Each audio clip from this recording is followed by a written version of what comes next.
ایسی کہانی جو تقریباً 500 سال پرانے وقت میں آپ کو لے چلتی ہے۔ یہ اس دور کی بات ہے جب زمین اپنے سینے میں ہزاروں داستانیں چھپائے ہوئے تھی۔ ہمالیہ کی فلک بوس چوٹیوں کے سائے میں، جہاں دریاؤں کا نیلا پانی چٹانوں سے ٹکرا کر موسیقی پیدا کرتا تھا، نورستان نامی ایک ریاست آباد تھی۔ یہ ریاست اپنی ہریالی اور امن کے لیے دور دور تک مشہور تھی۔ یہاں کے بادشاہ سلامت سلطان عدل اپنے نام کی طرح انصاف کے پیکر تھے، لیکن ان کی اصل پہچان اور ان کی زندگی کا مرکز ان کی اکلوتی بیٹی شہزادی نورین تھی۔ شہزادی نورین محض ایک شہزادی نہیں تھی، بلکہ وہ نورستان کے لوگوں کے لیے امید کی کرن تھی۔ اس کا حسن ایسا تھا کہ جیسے 14ویں کا چاند بادلوں سے جھانک رہا ہو، مگر اس کے محل کے درباریوں کا کہنا تھا کہ شہزادی کے چہرے سے زیادہ اس کا اخلاق روشن ہے۔ وہ ریشمی لبادوں میں چھپ کر بیٹھنے والی شہزادی نہیں تھی، بلکہ اکثر شاہی لبادہ اتار کر ایک عام لڑکی کا روپ دھار کر اپنی رعایا کے درمیان نکل جاتی۔ کبھی کسی بیوہ کی کٹیا میں بیٹھ کر آٹا گوندھ دیتی، تو کبھی یتیم بچوں کے ساتھ مٹی میں کھیل کر ان کے آنسو پونچھتی۔ وقت پر لگا کر وہ رہا تھا۔ شہزادی نورین شادی کی عمر کو پہنچی تو محل کے دروازے پر پیغام لانے والے قاصدوں کا تانتا بندھ گیا۔ کوئی سونے سے لدی گاڑیاں لاتا تو کوئی اپنی ریاست کی طاقت کے قصے سناتا، مگر شہزادی ہر ایک کو مسترد کر دیتی۔ ایک رات بادشاہ نے اسے پاس بلا کر پوچھا، بیٹی، آخر تمہاری پسند کیا ہے؟ کیا تمہیں یہ ہیرے جواہرات اور عالیشان تخت متاثر نہیں کرتے؟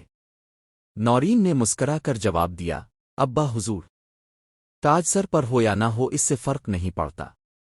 مجھے ایسا ساتھی چاہیے جس کا دل انسانیت کے لیے دھڑکتا ہو، جو اقتدار کے نشے میں اندھا نہ ہو بلکہ جو اندھیرے میں دوسروں کے لیے چراغ بن سکے۔ بادشاہ خاموش ہو گئے، مگر ان کی تشویش بڑھتی گئی کیونکہ وہ جانتے تھے کہ شہزادی کا معیار بہت بلند ہے۔ ایک سرد دوپہر جب بادلوں نے آسمان کو ڈھانپ رکھا تھا، محل کے بھاری بھرکم آہنی دروازے پر 6 سائل آ پہنچے۔ ان کے کپڑے پھٹے ہوئے تھے، پاؤں میں جوتے تک نہ تھے، اور چہروں پر مہینوں کی دھول جمی تھی۔ پہرے داروں نے ان کا راستہ روک لیا۔ اے فقیرو، یہ شاہی محل ہے، تمہارا ٹھکانہ نہیں۔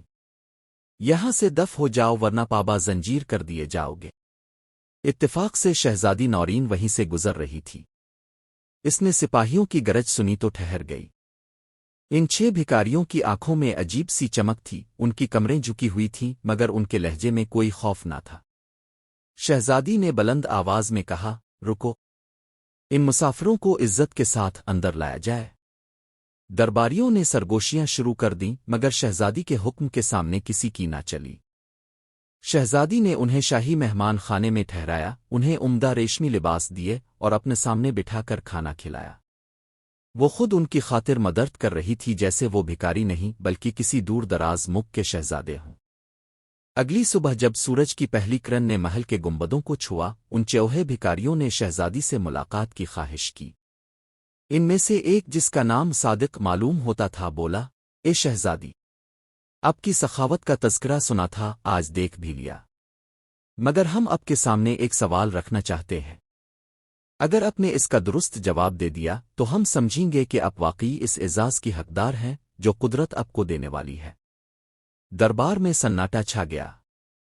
شہزادی نے اطمینان سے کہا، پوچھئے۔ سوال ہوا، وہ کیا چیز ہے جو بادشاہ کو فقیر اور فقیر کو بادشاہ بنا دیتی ہے، اور جس کی قیمت دنیا کے تمام خزانوں سے زیادہ ہے؟ بادشاہ اور وزیروں نے سونا، تاج اور جنگ او جیسے جواب سوچے، مگر شہزادی نے لمحہ بھر کا توقف کیا اور پھر دھیمی مگر پر اعتماد آواز میں کہا، وہ چیز کردار اور انسانیت ہے۔ اگر ایک بادشاہ کا کردار گر جائے تو وہ فقیر سے بھی بدتر ہے، اور اگر ایک فقیر کا کردار بلند ہو تو وہ جھونپڑی میں بیٹھ کر بھی دلوں کی سلطنت کا حکمران ہوتا ہے۔ چوہے مسافروں نے ایک دوسرے کی طرف دیکھا اور ان کے چہروں پر ایک معنی خیز مسکراہٹ پھیل گئی۔ ابھی یہ بحث جاری ہی تھی کہ محل میں ایک شور اٹھا۔ شاہی خزانچی بھاگتا ہوا آیا اور چلایا، ظلم ہو گیا۔ شہزادی کے خاص کمرے سے ملکہ کا قدیم ہیروں کا ہار غائب ہے۔ شک کی سوئی فوراً ان 6 اجنبیوں کی طرف گھوم گئی۔ ایک حاسد وزیر نے موقع غنیمت جان کر کہا، بادشاہ سلامت، یہی وہ لوگ ہیں جنہیں شہزادی نے پلکوں پر بٹھایا۔ ان بھکاریوں نے نمک حرامی کی ہے، انہیں فوراً قید کیا جائے۔ ان چوہے اشخاص کے چہروں پر ایک شکن تک نہ آئی۔ انہوں نے کوئی صفائی پیش نہیں کی، کوئی فریاد نہیں کی۔ شہزادی نورین نے بلند آواز میں کہا، صبر کرو۔ سچائی کو ظاہر ہونے کے لیے وقت درکار ہوتا ہے۔ جب تک میں خود تفتیش نہ کر لوں ان پر کوئی ہاتھ نہیں اٹھائے گا۔ شہزادی نے 3 دن اور 3 راتیں لگاتار تفتیش کی۔ اس نے دیکھا کہ ان بھکاریوں میں سے ایک شخص جس کا نام باسط تھا، قید کے دوران بھی نہایت سکون سے تسبیح پڑھ رہا تھا، حالانکہ اس پر بدترین الزام تھا۔ آخر کار شہزادی نے اس وزیر کے خادم کو پکڑ لیا جس نے حسد میں آ کر وہ ہار چھپایا تھا۔ سچ سامنے آتے ہی وزیر کو قید کر لیا گیا اور ان مسافروں کو دوبارہ عزت کے ساتھ دربار میں لایا گیا۔ دربان عام لگا ہوا تھا۔ ان چوہے مسافروں نے اچانک اپنے میلے کچیلے لبادے اتار پھینکے۔ دربار میں موجود ہر شخص کی آنکھیں حیرت سے کھلی کی کھلی رہ گئیں۔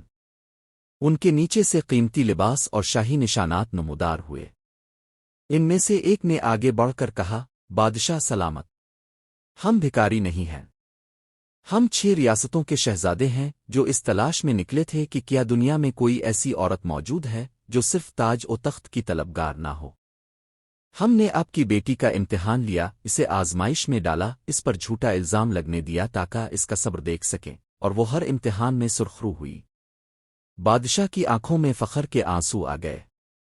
شہزادوں نے کہا، شہزادی نورین، اب فیصلہ آپ کے ہاتھ میں ہے۔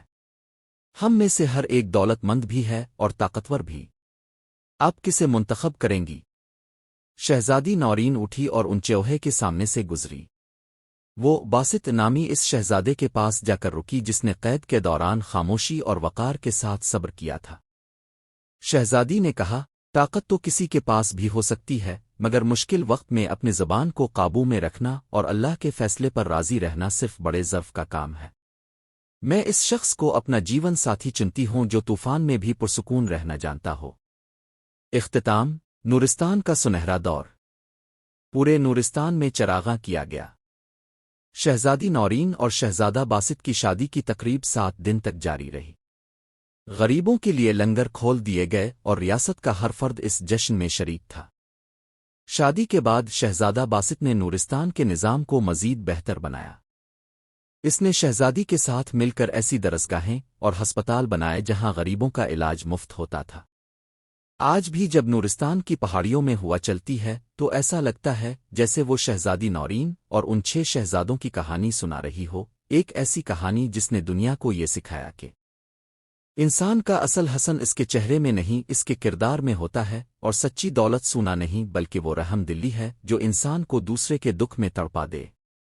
یہ تھی داستان 6 بھکاری اور شہزادی۔